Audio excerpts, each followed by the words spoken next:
Hey, movie lovers. You can enjoy Real Nerds Podcast in many ways. You can go to our website, realnerdspodcast.com. There you'll find articles and the podcast. You can go to our YouTube channel, and you will see the Real Nerds Pod Show. We're also on Blue Sky. Hey, did you know Facebook is still a thing for people? Yep, we're on there too. We are also on Threads. There are many ways to interact with us. All our film adventures are posted on Instagram. If you have a social media account, you can find the Real Nerds Podcast. Camera, action! Well, a real nerd knows who shot, and a real nerd can follow the plot, and a real nerd can... talk film! I'm sorry. Take it outside.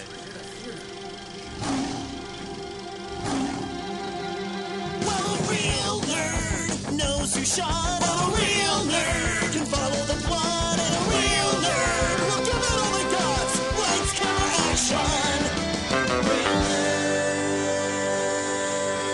nerds. New year, same old nerds. Welcome to Real Nerds Podcast, where every week we see a new movie and we podcast our experience to the world. I am Ryan. I am joined always by Brad. First episode of the new year. Got to make it a good one. Heck yeah. And you know what we're doing? What are we doing? We're doing two movies. Oh, this shit. Week, is that how it's going to be every week now? Maybe. Maybe. If you complain more, yeah. Yeah. I mean, you see like 18 movies a week. Do we want to talk about all of them, though? No, just highlight some. This week we saw Primate and We Bury the Dead. Stay tuned. We'll recommend each film, play the trailer, and then talk about it, spoil it, what we liked, what we didn't like, all that kind of stuff. We also talk about the big movie news of the week and movies we watched. Corinne sent us another Showtime, so we'll talk about that. This is year 15, Brad. Sure. Yeah. I mean, it's still year 14, but like numerically it's 15. Yeah, I mean, we're coming up on 15 in May, right? Well, we started in mid-June, so... Or June. I don't even remember. Of 2011. So mid-June 2026 would be 15. According to the 15th anniversary, it's Crystal is what we should be getting each other. Oh, fancy. Yes. Yeah, stop at the Swarovski store at the Cherry Creek. Literally says anniversary gift idea number 1. Swarovski crystal earrings, $97, dude. Not that bad. I got my finger on the pulse, man. I know where crystals come from. The Northern Lights bracelet is $44.99. Ooh, man, that look good on you. Maybe I'll get you one of those nice things, Can you get me like just a film reel, but like a crystal film reel? Little pen. Yes. I would say it's there's also another big 15-year anniversary this year. Probably second is my wife and I's, this is obviously number 1. And actually, you know what you should get me? I want a crystal Prince Albert. Okay. Fucking a 28 gauge. Yeah. That's how you measure big ones, right? I don't know. I have never gotten an ear piercing or anything, so I don't know how they measure. Yeah, I was like, I don't know where you pulled that from, but I don't know. Yeah, I don't know either. It just sounded like it'd be a huge one for your fucking rod. I think Ryan has a dick piercing he's not told us about. The ladies love it. Yeah, 15. Yeah. Pretty close. Yeah, maybe we should, whatever our booth theme of this year should incorporate crystal in it, I guess. The dark crystal? Oh, sure. How are you going to pull that one off? That sounds really fucking complicated. I'm going to get on the phone to Jim Henson right now to see what they can do for us. I still think Super Mario is a good theme this year. Yeah. I don't know. It is the 30th anniversary of Super Mario 64, right? It 96? is. I'm just wondering, like, what bandwidth I have to do that. And my dad seems pretty annoyed that we do this all the time. So, well, I will also say that we don't start as big as we end up because your dad sees what we're doing and he thinks we're fucking idiots. So, Yeah, I know. It definitely like extrapolates it beyond our initial plans. But yeah, it's still like okay, to take some convincing. Um, yeah, I still don't know like what I would build the pipes out of, except for cardboard. How do I get that much big cardboard? I mean, I still like the idea of basketball. I like all of our ideas. It's just a matter of like what's actually doable. See, Um, basketball would be so easy because you could just, again, my idea would be just have the garage with the hoop on it, and then the crowd around it would just be, they don't even have to be South Park characters, but South Park style characters adjacent, yeah. that we could probably print off and stuff. In the announcer table, but then we got to build like a netting to keep the ball from going crazy. No, we don't. Okay.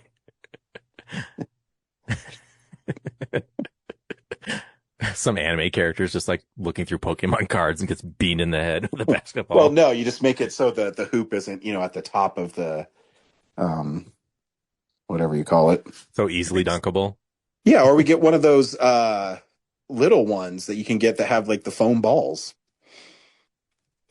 I don't know if it can carry through the air. It's just like you throw it and it like flies back at you.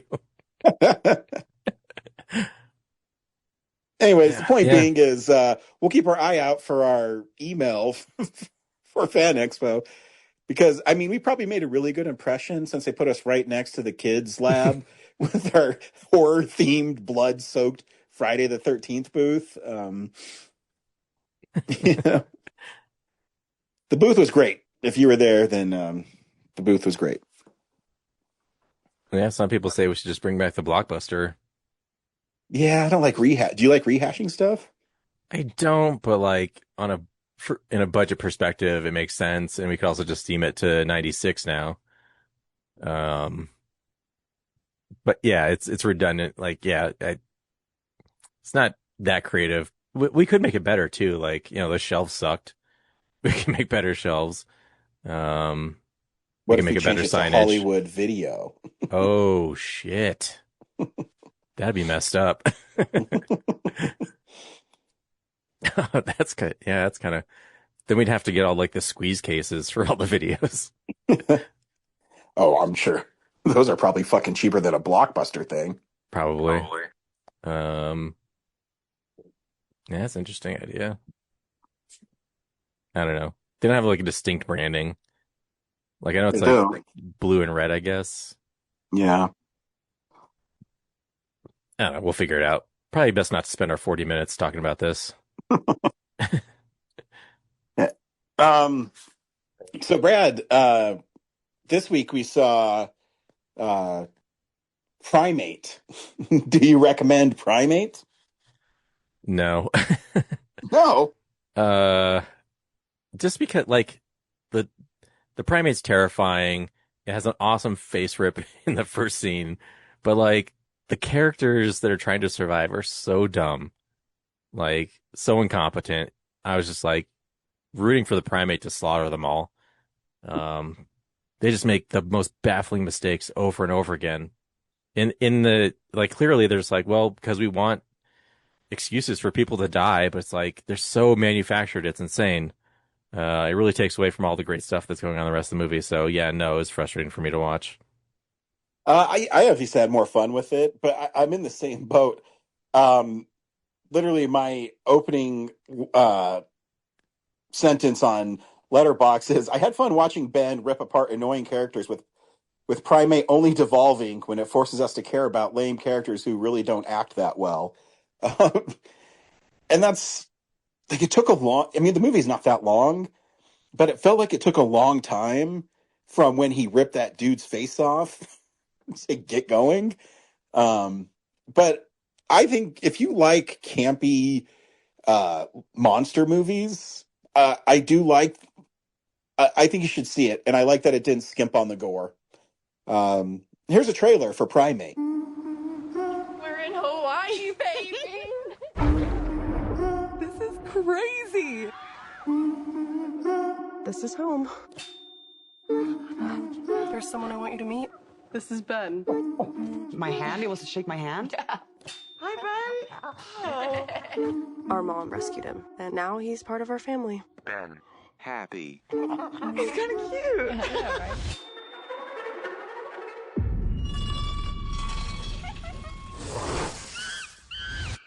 Ben? Did something bite him?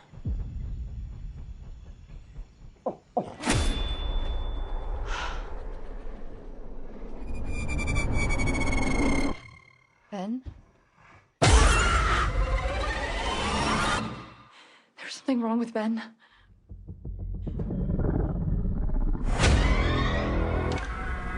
Hey, what happened? It's me, Lucy. It's okay. In the pool! Ben can't swim! Lucy, bad. Bad. Bad. Give me the phone. Try recent calls. Yes, it's ringing. Brad, listen to me. We need help. Oh, you need some help? Send somebody.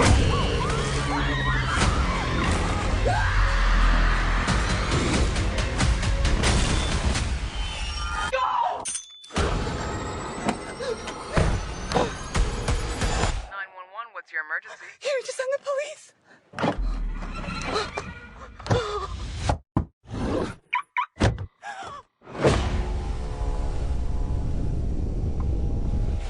Ma'am?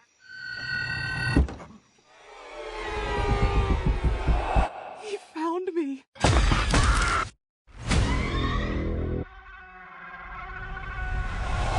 What's up? Sure this is the right place? Who the hell has a pet chimp?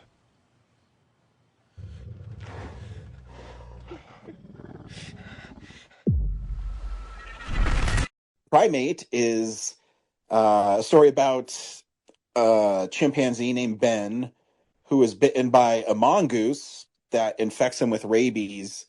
And like Cujo before him, Ben goes on a rampage and starts killing people because of rabies. And that's pretty much the story for Primate.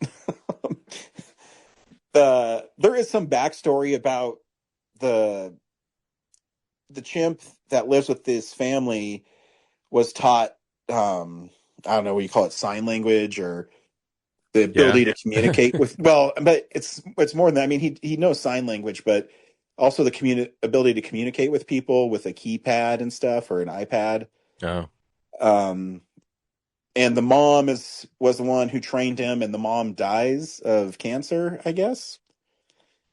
And the one daughter who doesn't go home, or leaves after the mom dies. It's like a story you've seen 100 times. One of them leaves, and they come back, and the younger sibling is put in danger, and then they have to save him. At the beginning, I was confused, though. I thought that she and that one girl who each had half a heart, I thought it was her girlfriend. And she was, bringing her home for the first time, but I guess there's an established history there where she's just a friend.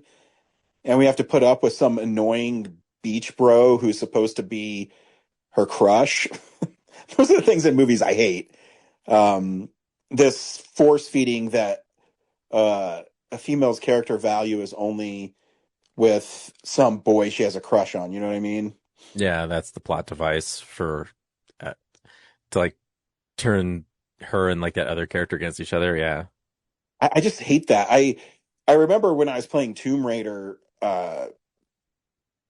Was it Rise of the Tomb Raider or Shadow of the Tomb Raider? I don't know, one of the last games on PlayStation, and they had this side quest where you could start liking a dude, and I refused to do it.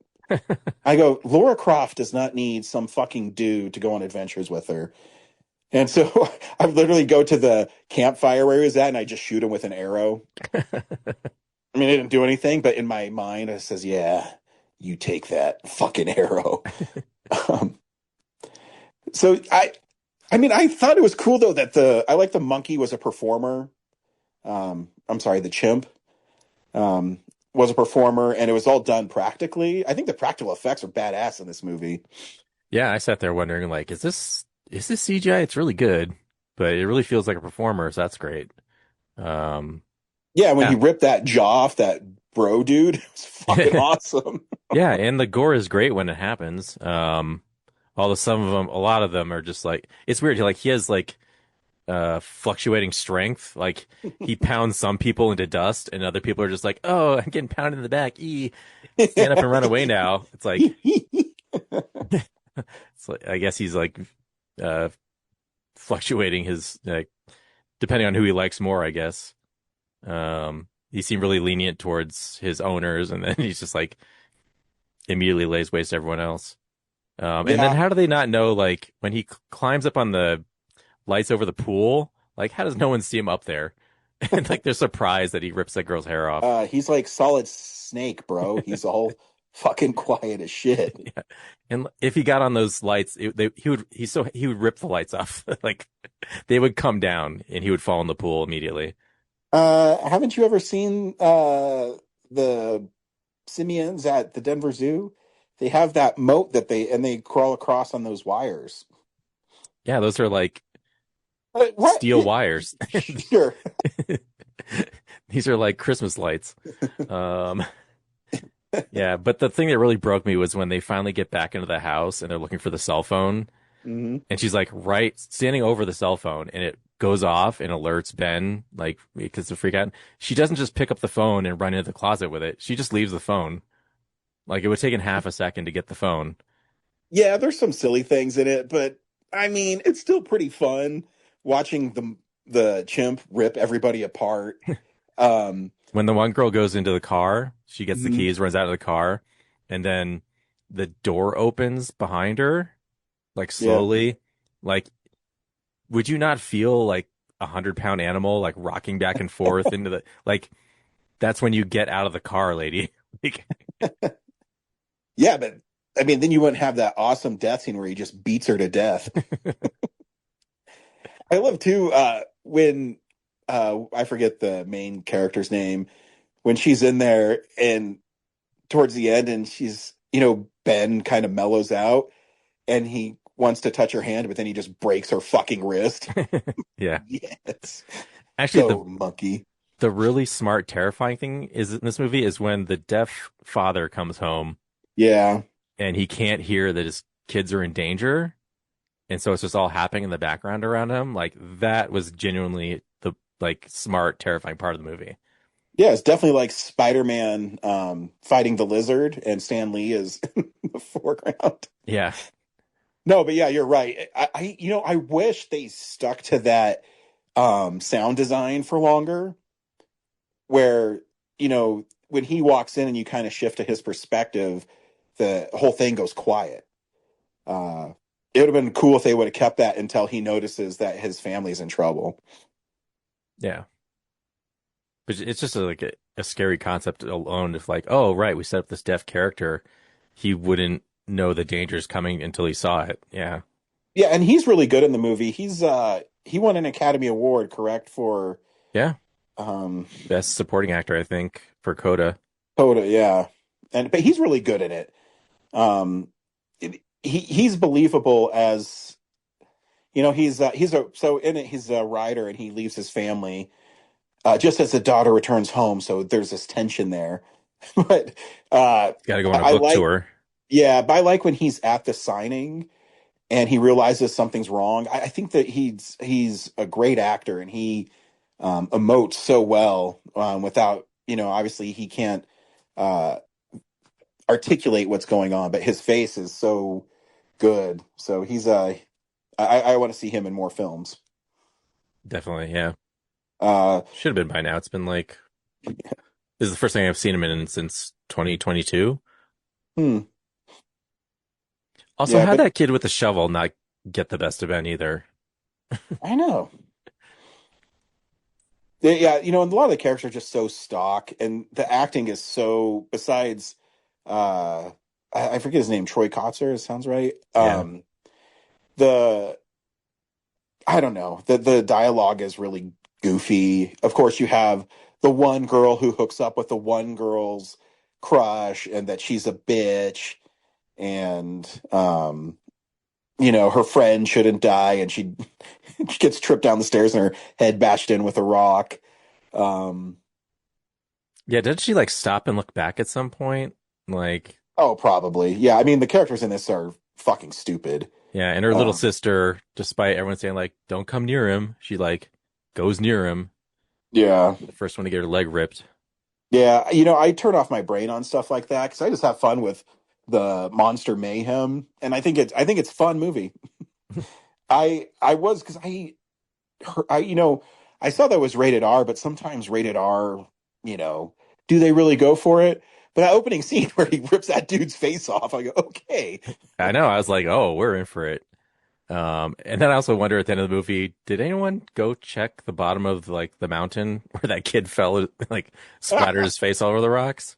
Like I was imagining a world where they just forgot about him. It's just like he's just washed out to sea. He's with the ocean now. Another dummy. The moon's getting awfully low, big guy. What a dumbass. Totally. He deserves it. Fuck him. I'm glad he got taken out pretty quick, though, because... I was just... Again, those characters... And it's not the actor's fault. The script doesn't do him any favors. Yeah. He's literally there to create conflict when it's a stupid form of conflict. It's one of my least favorite forms of conflict in movies. Yeah, I'm just glad they didn't drag out that Crush thing, so he's like one of the final guys who, like... Yeah, he does something to save her life or something, so we have to, develop some sort of sympathy for him. Yeah. Nope, took him out early. It was good. Yeah. Ended that plot line. Yeah, I mean, he was retarded, and I'm glad his death was because he was so stupid.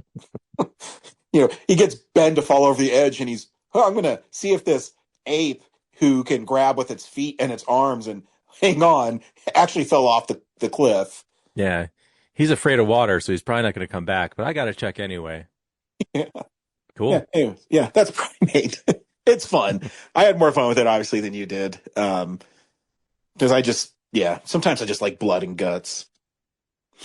Yeah, I'm just tired of, I just want to see someone with smart characters try to, endure this shit. Oh, hey, speaking of which, Brad, our second movie is We Bury the Dead. Do you recommend We Bury the Dead? I do. It's better than Primate. It is a slow burn. And if you're expecting a lot of zombie carnage, don't hold your breath for that. But it's still just an interesting watch, and it kind of falls into the humans are more dangerous than the zombies trope. But still interesting to watch. Yeah, I agree wholeheartedly with you.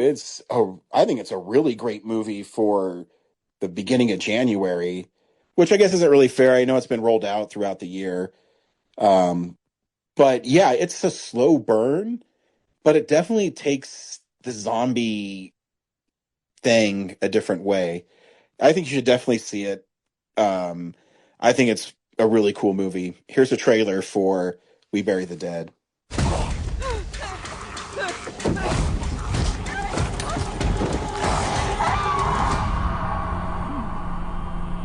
Tragic images emerged following the deployment of an experimental weapon.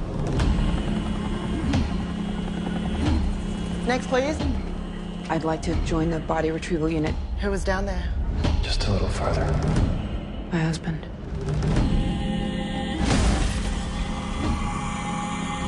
I want to make a difference. There should be a way to get to the highway without them spawning us. I know what you're going through, but if you find your husband, I hope you understand what that could mean.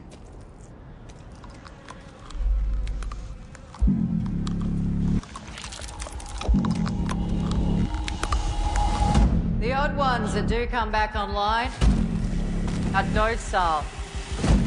You have nothing to fear.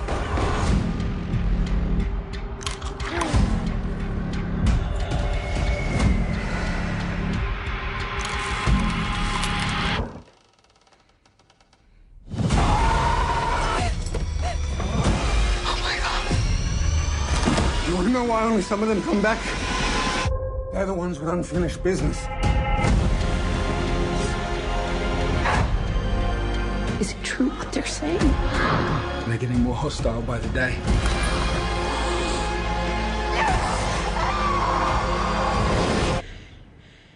Just a little further. Just a little further.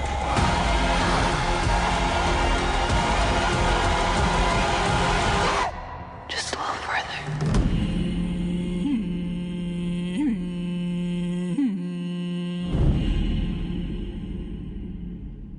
further.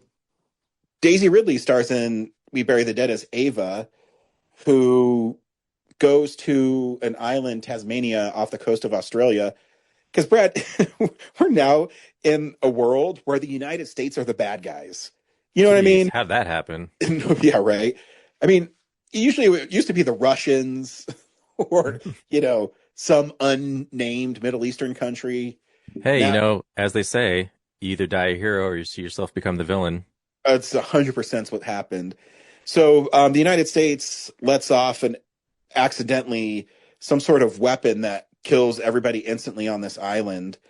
And on this island is Ava's husband, named Mitch, and everybody's dead.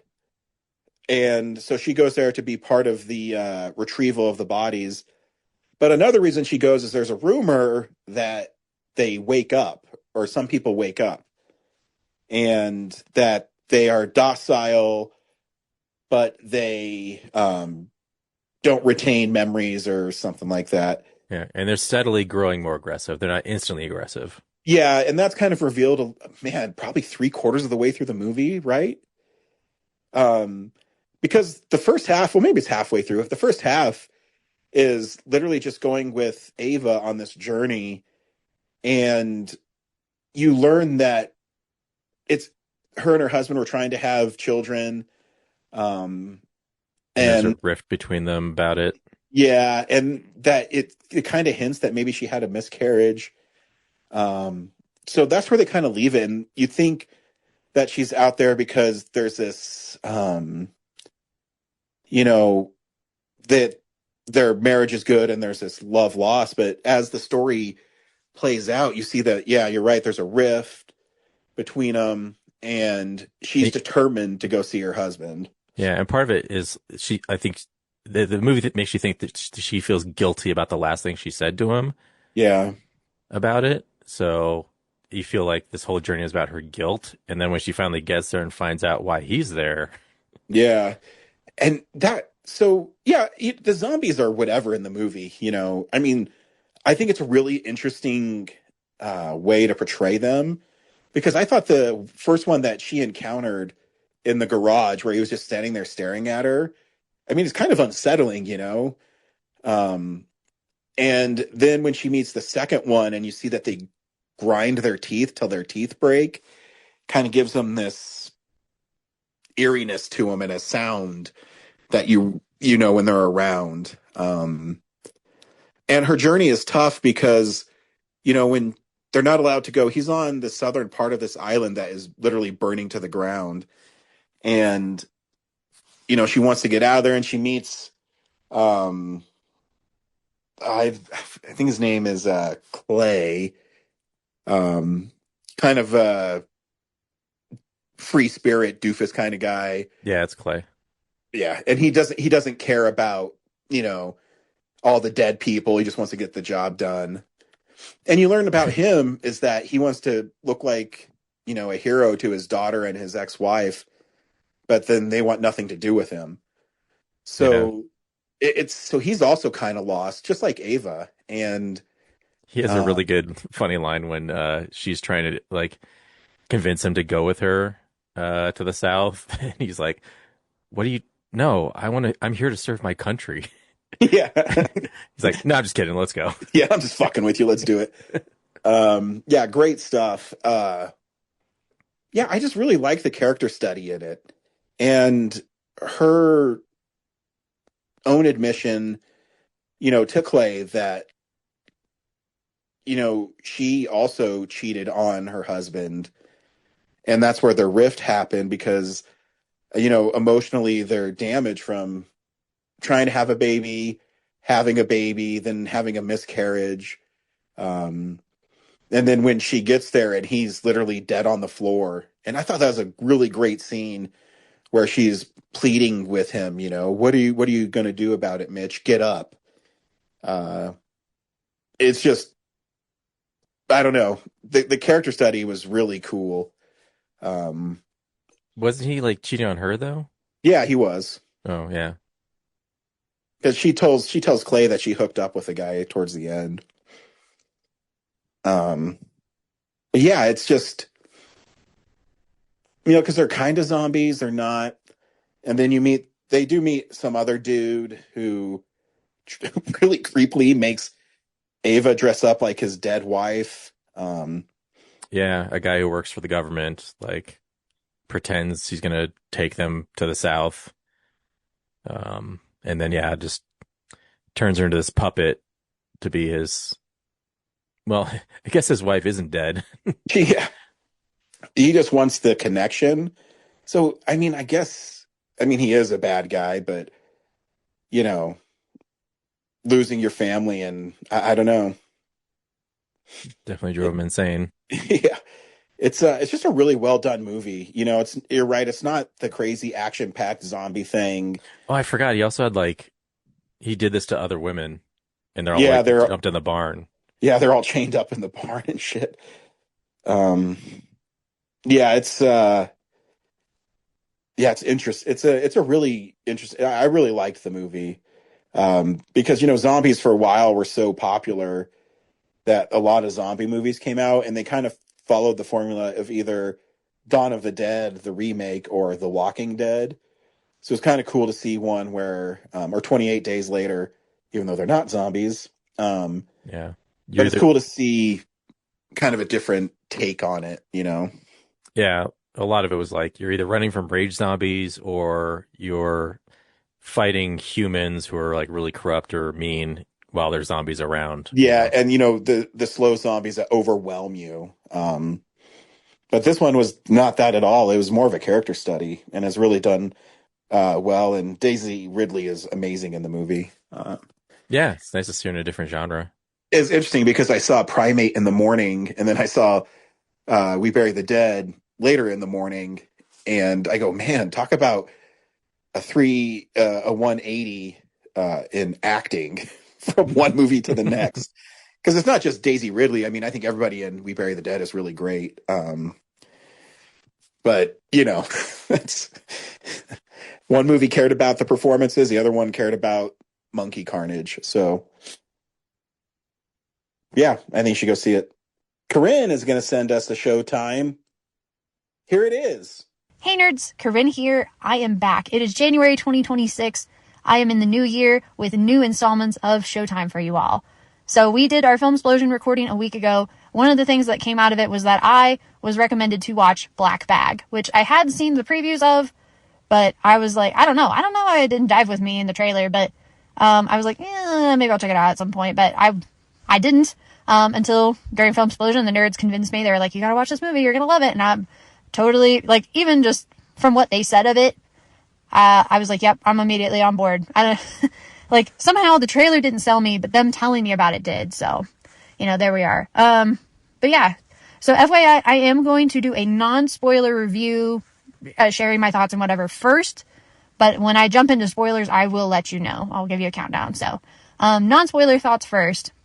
I think part of the reason the trailer maybe didn't sell me on it as well as I was thinking, because it's not really, I guess I was expecting more of an action movie.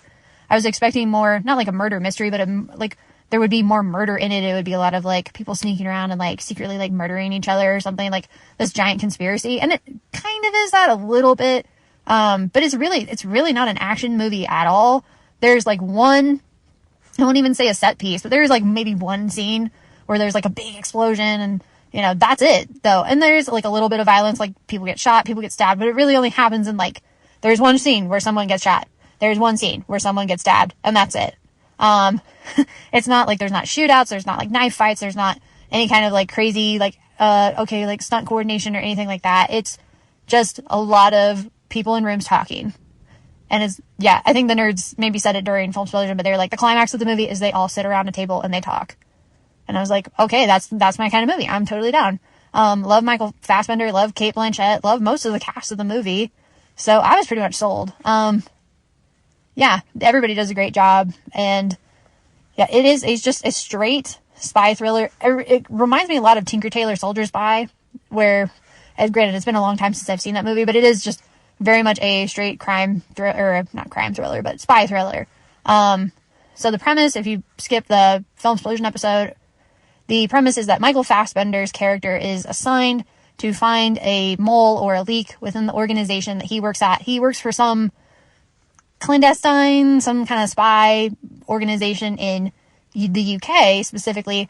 I don't know if it's like the UK equivalent of like the NSA or the FBI or CIA, or even if this organization really exists. I have no idea. But he works for this organization. He seems to be kind of more like an analyst. I don't think he's like a field agent. Again, he doesn't like, there's not like a big set piece where he like goes and like shoots up a bunch of people or anything like that. It's just, he just follows people around and he collects information. That's really what he does. Yeah, so he is assigned to find this mole or this leak in his organization, and his wife, played by Cate Blanchett, who also works for the same organization, is on the list. And, yeah. Okay, I think this is a pretty good point to jump into spoilers. So I'm going to jump into spoilers because a lot of the rest of the movie I need to talk about involves spoilers, okay? So if you don't want to be spoiled, jump off now. 3, 2, 1, Cate Blanchett. So I think that the whole first part of the movie, I'd say the first half especially, really wants you to think she is like suspicious. That it's like she is either, she knows what's going on, she's the leak, or she's the, the mole or whatever, or that she is involved somehow. Again, she had he finds the movie ticket. She has a lot of, even outside of that, she has a lot of looks, where he's not looking at her, it's just the camera on her, and her expressions are very they come across as somebody who's being suspicious, someone who's being dodgy, and evading the question, or not giving the full honest answer. So especially I think there's a scene where she's taking off her earrings or putting on her earrings or something like that. And again, he is out of the room. He's just talking to her through a doorway. They're not looking at each other. And she is saying stuff to him, and she just looks very evasive and very suspicious. But I think up until we have the spy satellite scene, I mean, I think obviously it's intentional, but I think once they hit the spy satellite scene and they find out oh, this terrorist has escaped, because there was this window where the satellite got moved, blah, blah, blah. I think at that point you kind of figure out somebody is setting him up, or somebody is setting her up, or, once the one guy, I forget everybody's names because it's been a week now since I've seen the movie, but, once the one guy goes and tells her hey, your husband is implicated in this, and she's leave it with me, don't do anything till the morning, that at that point it's somebody's setting them up. And I was actually genuinely relieved when they started talking to each other, and they were somebody set me up. I think someone set me up too. And I was thank God they actually talked to each other about it and didn't keep trying to dig themselves or dig each other out of this hole. Because of course that's how they got involved. That's how this all happened in the first place, is that they basically turn him against her first, and they prey upon his love for her to implicate him. And then they're okay, he's implicated, so we're going to use her love for him to dig both of them even further. Yeah, so thank goodness they actually talked to each other. Yeah, I was relieved. I was oh goodness. Yeah, it's actually a beautiful story about a marriage that overcomes all this all this bullshit that gets thrown at them, conspiracies and schemes and stuff, and attempted murder. Yeah, that was a pretty fun way to end it. And I like all the fishing motifs and things like that. So yeah, kind of a happy ending. I was genuinely surprised. Again, I figured there was going to be a lot more people dying, a lot more, I don't know, something more set pieces, but it's I feel we spend a lot of time in the same locations, at the house or at their whatever office, whatever agency they work for. And that's really it. And a lot of the scenes are really long too. You don't feel it, but it the movie is so short and some of those scenes are so long that it really feels not a lot happens. You know what I mean? In a good way. It is very dense. It's very, we're accomplishing a lot without having to show you all the in-between stuff. It's it is just bare bones. And the fact that it's a Steven Soderbergh film, that makes a ton of sense. Side note, I totally recognize the score. I was did they just reuse the score from Ocean's 11 or something? I don't know if it's the exact same score or if they just used Ocean's 11 as inspiration, but it kind of got on my nerves a little bit. I won't lie to you. I was like, because anytime I heard it, it's all I could think about was Ocean's 11. So yeah, Black Bag. Excellent movie. Highly recommend it. If I had seen it before Filmsplosion, it honestly would have made my list. I couldn't have put it above Sinners just because I think Sinners is a much better, like Sinners is like I said, it is the best movie of 2025. It wasn't my favorite, but it was the best movie in terms of just the filmmaking and everything. So it would have been under Sinners, but I think it probably would have been number 7. Like I probably would have pushed Ne Zha 2 down to number 8 and then all the subsequent films. And then I probably would have knocked off either The Naked Gun or F1 the movie, but it would have been worth it because Black Bag was really, really good. It was totally up my alley. Kind of kicking myself I didn't see it earlier, but thanks to the nerds for recommending it to me during Filmsplosion. So we remedied that problem. Cool. Well, my next installment of Showtime is going to be about an anime. And I know you'll dismiss me because you're like, oh, Corinne, you watch anime all the time. No, my friends. This one is going to be a surprise. And this one is going to be, well, I don't know if it's going to be good or bad, but it's going to be a lot of fun, at least to review it. So definitely check in next time, because at least the nerds will be interested in what I have to say. So I'll check in with you guys about that next time. But until then, keep it real, nerds. Bye. She's shit talking the Black Bag. I guess she wasn't impressed with it. Really? Huh. Yeah. Well, that's too bad. Yeah. I mean, it's everything right up her alley. It's British. It sucks. Just kidding. It's fine. It's a fine movie. Yeah, that's too bad. Yeah, it happens. Yeah, it's all good. Interpretive art form, you know? I recommended something else to someone else recently, thinking that it was like right up their alley, and they were like, no, it was one of the worst things I ever saw. I was like, cool. No more recommendations for you. The one I'm always afraid of is when people, say, what's your favorite movie? And I say Army of Darkness. I'm always afraid that they're going to hate it. Yeah, it's like my biggest fear.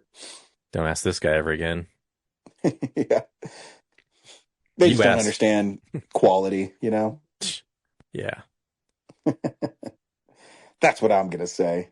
Hey, we also see what the big movie news of the week or the big nerd news of the week in a segment we call Nerd News. It's real news.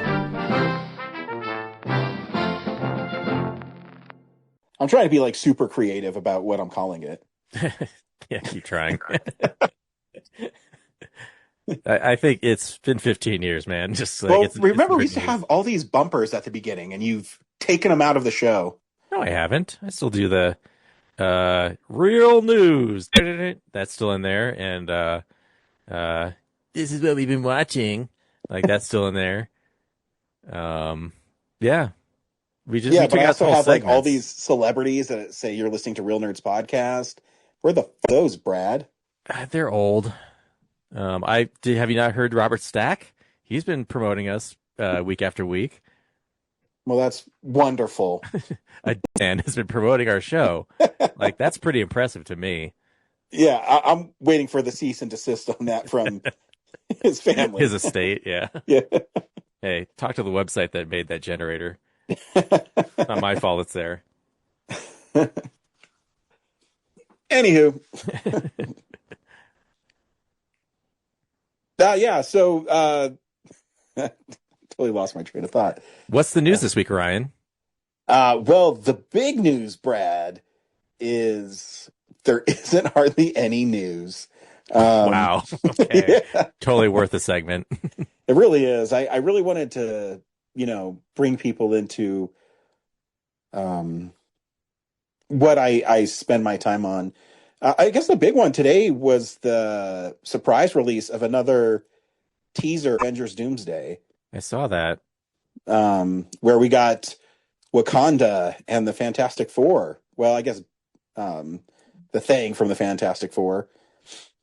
But, so, I've heard two things on this. Do you like how Marvel is promoting this movie? Some people are not down with what they're doing. Yeah, I'm not into it. Yeah. Are you?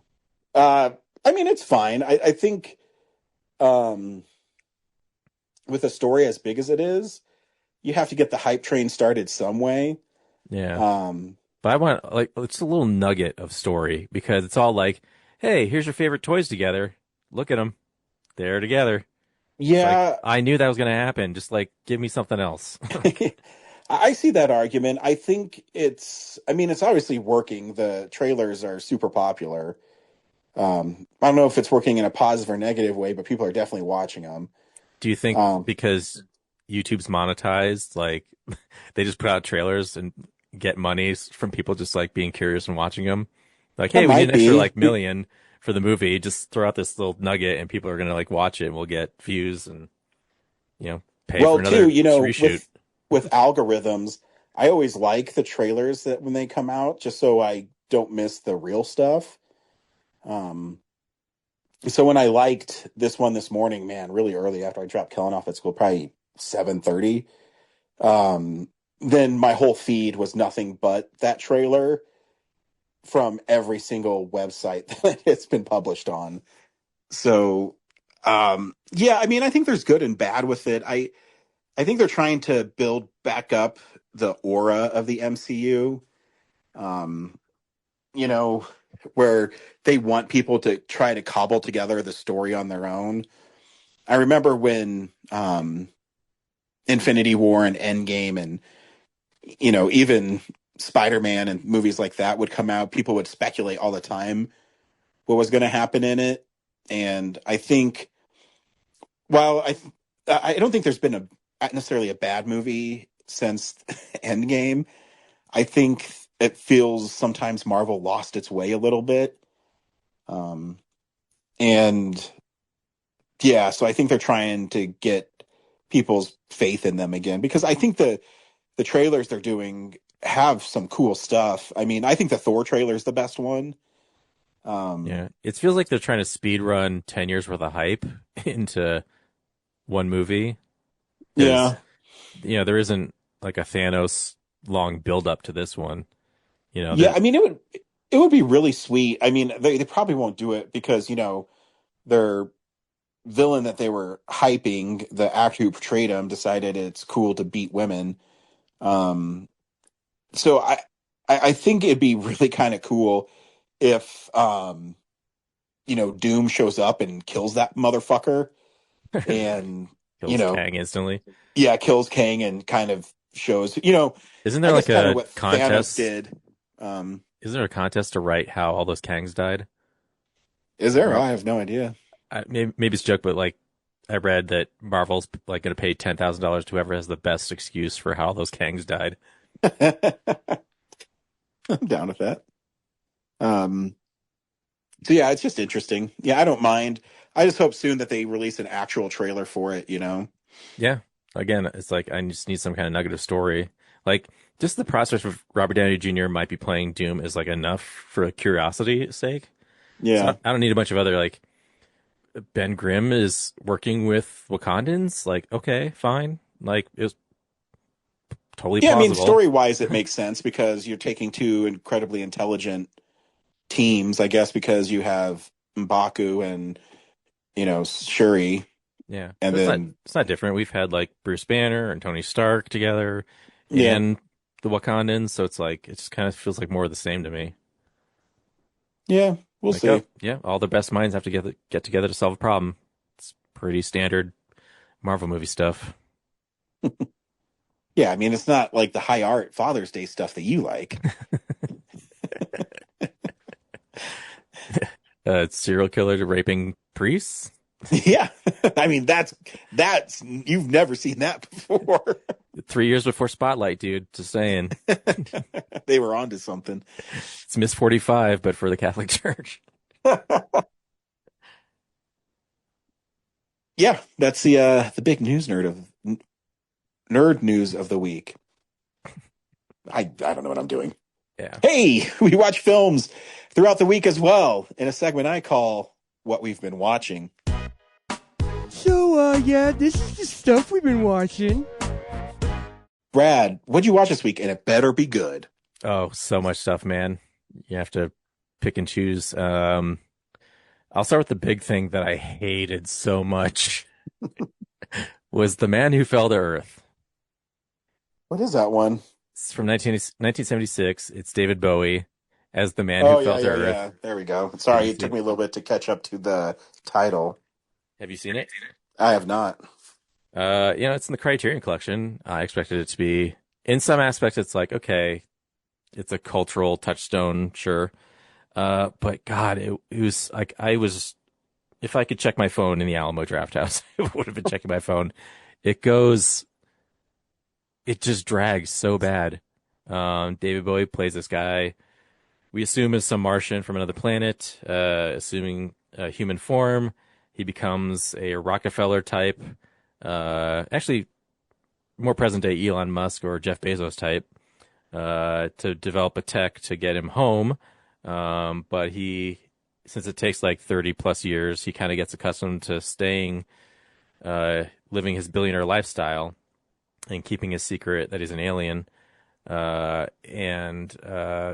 I'd say like 80% of the movie is scenes of people just like pouring themselves a glass of gin, Beefeater gin, and drinking it. And you don't do that? I don't do that. Weird. You don't? All the cool people do. You do? Oh, you do? Oh, yeah.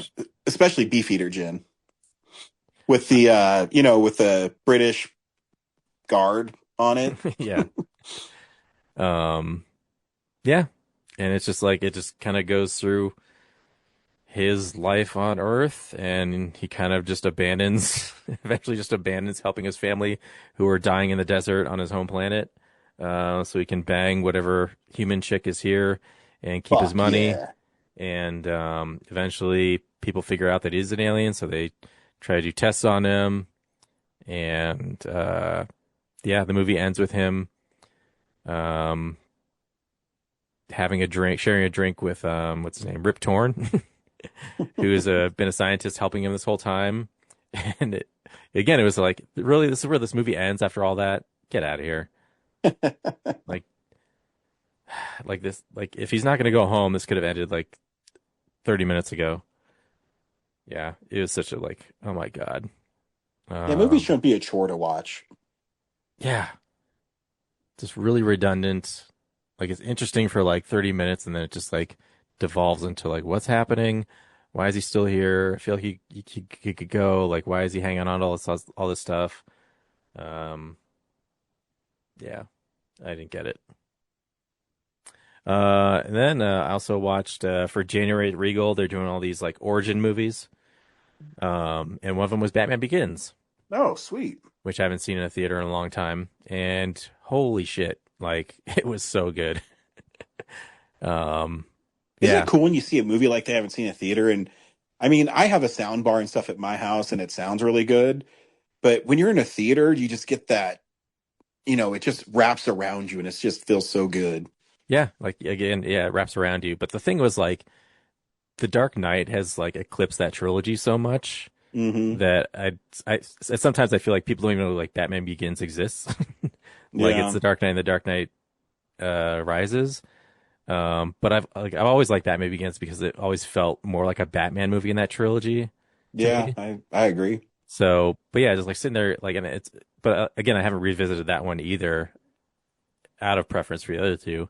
But yeah, sitting that one and like sitting it in the best presentation possible, just like the story and the editing and like it's so meticulous and specific and like shows you like so much detail about Bruce Wayne, the character, how he becomes Batman, and the threat to like the idea of the threat. Like the destroying Gotham plot isn't that great because if it could vaporize water, how is everyone not exploding?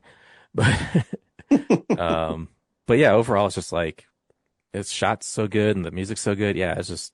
Oh yeah, I haven't seen it in a little bit, but you're right. When I watched it again a couple years ago, you kind of forgot how well it told the story of Bruce Wayne. And, I always love the ending where he's with Ra's al Ghul and they're fighting on the train and he says, yeah, I won't kill you, but I also don't have to save you. Yeah. It's just, I don't know. There's something about that whole moment that I think just encapsulates Batman so well. And you're right. The music's so great in that movie. And I remember when it came out, no one expected much from it because it was so tainted by Batman and Robin. Do you remember that?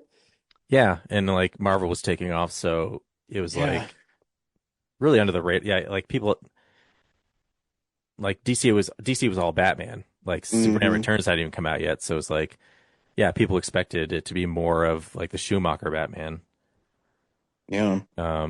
Yeah, like it was also too just like Bruce Wayne's story hit harder Yeah, I agree. before, like, and also the politics of like the crime and like the police and everything in the city, like felt more prevalent. Like like I don't know, it's just interesting, like looking back at myself 20 years ago and just feeling like, man, I really did gloss over a lot of stuff, you know? Yeah, that's why I always think it's fun. I mean, we do it every year, but when we revisit our film explosion list, I haven't had one yet where I haven't changed something in it. Where,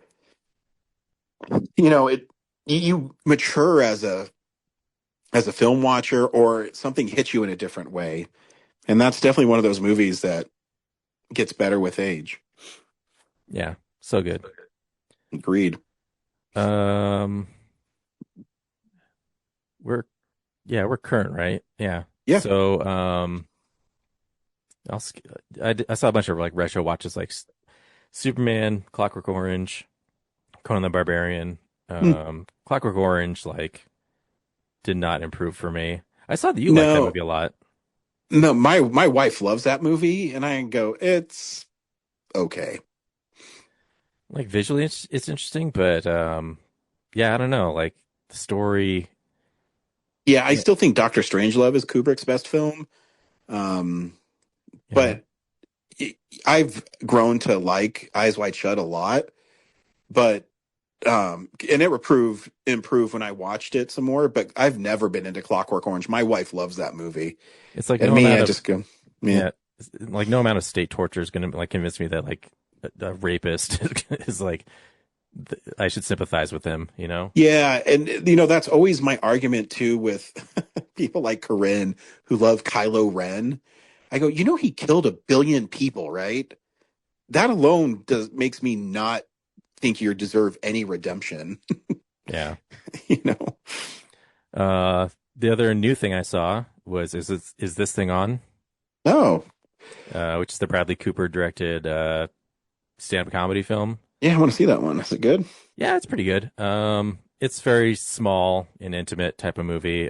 Really just about, and if you're going to expect comedy, like you're not like there's no great jokes in this, I don't think. No, it seemed more like a drama to me. Yeah, like Will Arnett's character is very, obviously very green because he's just starting his stand-up journey. But like at one point, David Tell's in the movie, but he just gets on stage and it cuts, and you're like, you really had David Tell in the room? You didn't let him tell one joke? Come on. Maybe he kicked that midget. But yeah, it's about him and his divorce from Laura Dern's character and them juggling their family and realizing that maybe that, the divorce wasn't, life has its ups and downs, and maybe it's, better to ride things out than just, cut everything loose.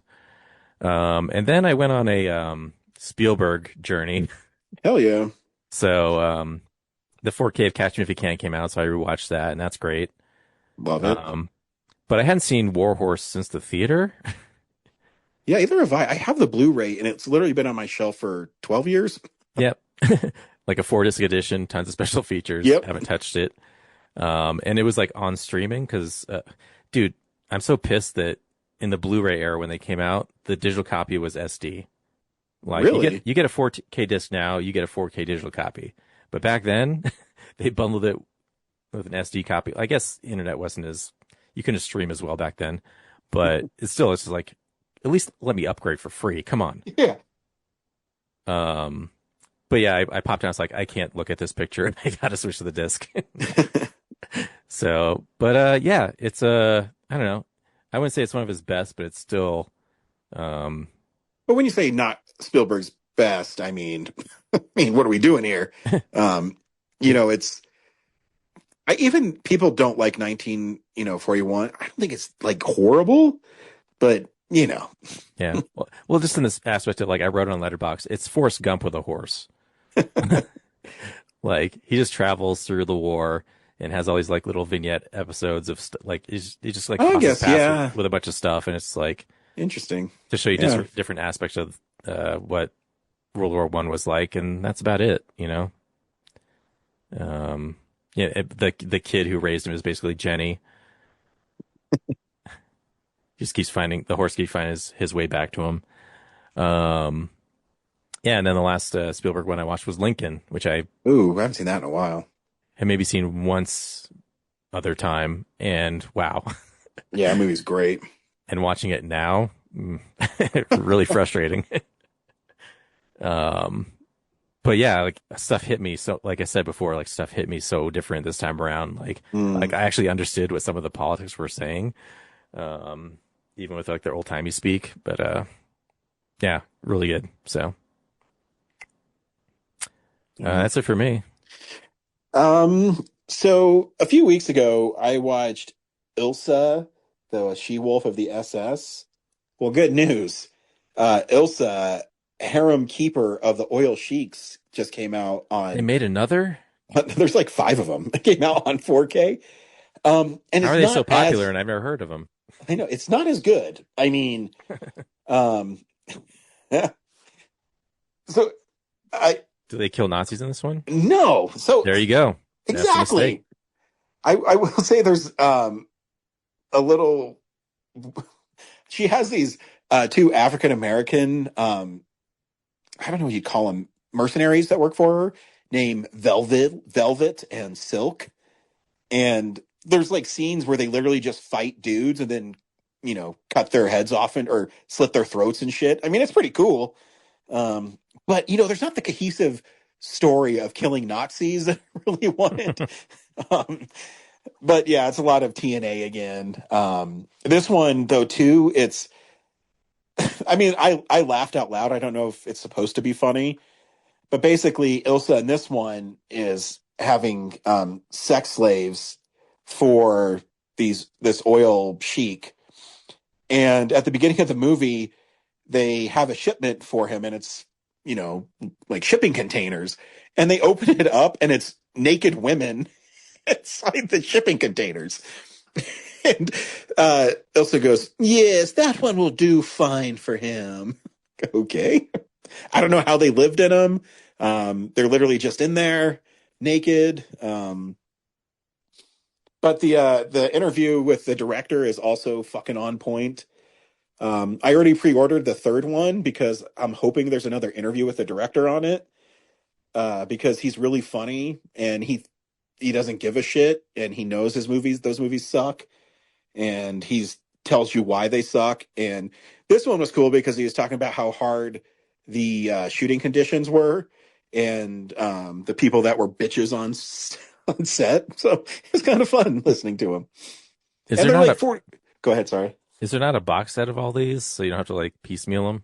Oh, I'm sure there will be at the end, but I mean, I get them. I forget how much they are. I think they're like $29, whatever. Because it seems like you're gonna get them all. So yeah, well, I forget. I think the next one's like Ilsa of Serbia. I think. I think there's 2 more, but I haven't seen if they're going to release them.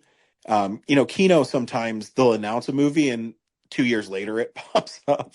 So, yeah, we'll see. I rewatched Alien Romulus, which is a really cool movie. Yeah, it's an alien movie, but it's Fede Alvarez, who did Evil Dead 2013, brings a cool energy to it, and it's cool seeing the xenomorphs, and the xenomorphs are also practical, so it's awesome seeing dudes in monster suits again. So that's really fun to revisit. And then I got a $25 gift card to Barnes & Noble for Christmas. And I went to my local Barnes & Noble, and I picked up, I don't know if you heard of this movie, Brad, it's called Friendship. I think that was on my Film Explosion list. Oh, yeah. Yeah. So I knew that it was there because A24 has movies at Barnes & Noble now. And so when I got that gift card, I didn't know what I wanted to get. and then we recorded Film Explosion, and both you and Zach had it on your list. I go, you know what? I wanted to see this movie anyways. I'm going to go get it. So I did. After I used my gift card, it cost me $6.26. So take that, A24. Yeah. Yeah, this movie is really funny in like you're watching a train wreck. Yep. And you can't turn away because the conductor of the train is so stupid and awful. And you want him to make good decisions, but for some reason he can't. And the whole time I kept on thinking, I says, wow, how is he married to Kate Mara? Exactly. As I'm watching this, because there's even, and so it's a hard movie to describe why it's funny, but there's all these little things that happen. At the very beginning, I knew I was going to really like this movie when he's sitting down talking about the new Marvel, and don't spoil it for him. And then his son, yeah, and then his son kisses his wife, and the kiss on lips is like, gross. You kiss your mom on the lips, and I thought, I was like, oh, maybe they're no, they're his real wife and son. It's just, it's so bizarre, and they have this running joke of Paul Rudd being bald. Yeah. Even I don't know if I should spoil this movie. He falls off in the jail. Oh my God. Yeah. I don't know if I should spoil the movie. I guess it doesn't matter. Spoilers. Okay. At the end, after he steals that golden gun from his neighbor, and he's there and he's pointing it at all of his guys for them being an asshole to him. And then he shoots it and they all jump. And then Paul Rudd loses his toupee again. And then he tells him, and then he realizes that, oh man, I got to keep the secret. So he stays my friend. So then he starts threatening those guys with the guns. And then for some reason it cuts to the garage door opening and Paul Rudd carrying him out after he runs through the fucking garage, the sliding door. It's so bizarre. Again. Yeah. Or he takes his wife into the sewers and she gets lost in there for a couple days. Mm-hmm. And he doesn't care. Yeah, he doesn't join the search party. Yeah. And his son's girlfriend is really weird. What does she say to him when she's leaving? She's like, thanks for the toast, or thanks for fuck. Yeah, something like that. Just, thanks for the toast. But the way it's shot, she's staring at the camera, walking by. It's really bizarre. Tim Robinson is great in it. When he's in his, like, early on, when he makes the coffee and he fills it to the very top and like walks it to the meeting. Yeah. He's like trying to get everyone to like careful out of the way, and then like the one coworker's like, fucking idiot. Yeah. And he's trying to drink in the meeting and he's like, just it's still too hot. It's like, yeah, but then he invites all his coworkers over, and they start talking about the new Marvel. And he says, "Hey, no spoilers." Yeah. And they keep talking about it. He's like, "Get the fuck out! Get the fuck out!" I know, he wants to be with like Paul Rudd so bad. He tries to form his own group, and they all hate him. It's just weird rage comedy when his wife comes back and that one dude says, "Yeah, so can't believe you're married to her." He's like, "Who the fuck are you?" And they just start yelling "motherfucker" to each other. Yeah. Fuck, that movie's awesome. Just because it's funny. It might be the most awkward comedy I've seen in a long time. It's what's that one we saw with Patton Oswalt and his son? Oh, I Love My Dad. Yeah, it's awkward like that, but on a whole new absurd level. It's just weird. He goes on the ayahuasca trip. It's like, how'd it go? Like, I went to Subway. Yeah, that's right. How long were you there? Like 1 fucking minute. What? And you know what? I really appreciated that because, sometimes movies will go way overboard on the drug trips, That one was so mundane. Yeah. wow, that's a big lick. Did I lick too much? Are you going to stay with me? No, I need to go get a Red Bull and I forget. Oh shit. He stands up to he's in the meeting doing his proposal for like the campaign. He just chews out the client. Gets fired and then I love too that towards the end, before he pulls the gun on everybody, you think that he's kind of turned a corner where he gets his wife the van, they go to a nice dinner, and then he just gets all pissed when Paul Rudd bought the Corvette.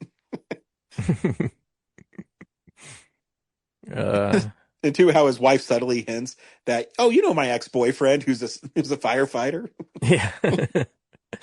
God, yeah, he's so oblivious to her. Like, she's like loading all the plants into her tiny car by herself, and he's like chatting with the people buying the house. Yeah. Yeah, it's so bad. He's like maybe the worst person ever. And right off the bat, like her like cancer meeting, he's just like making it about himself. Yeah. Yeah, because it was really awkward. Yeah, like because she's talking about how she's a survivor. What does he say at the beginning? Something like he just lays it on so thick that she's going to be okay.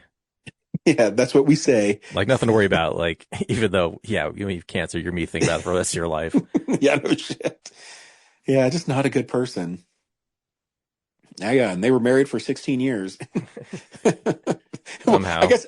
I guess everybody's that guy in the garage. How the fuck are you with her? Yeah, it's when he's talking about the drums, it just turns that corner. Yeah. Good stuff. Cool. What else? Cool. That's all I watched this week. Next week is 28 Years Later, The Bone Temple. Cool. Which I like 28 Years Later, so hopefully this one's getting really good reviews. They just started popping up, so yeah, it's taking from like I thought was the most interesting part of the previous movie, so I'm interested to see how they expand it. Yeah, should be good. So until next week, see you at the movies. A real nerd knows who shot. A real nerd can follow the plot. And a real nerd will give it all they got. Lights, camera, action. Real nerds. Thanks for listening to Real Nerds Podcast, a Nebulous Visions production. Stream or download episodes, read articles at realnerdspodcast.com. Stream us on Apple or Google Podcast, Stitcher, Spotify, or iHeartRadio. Follow us on Facebook, Real Nerds Podcast. Twitter and Instagram, @RealNerds. Watch us on YouTube, Real Nerds Podcast. Email us at realnerds@gmail.com. Call us at 720-6nerds5.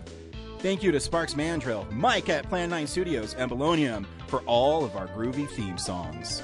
And that's how you fucking do it.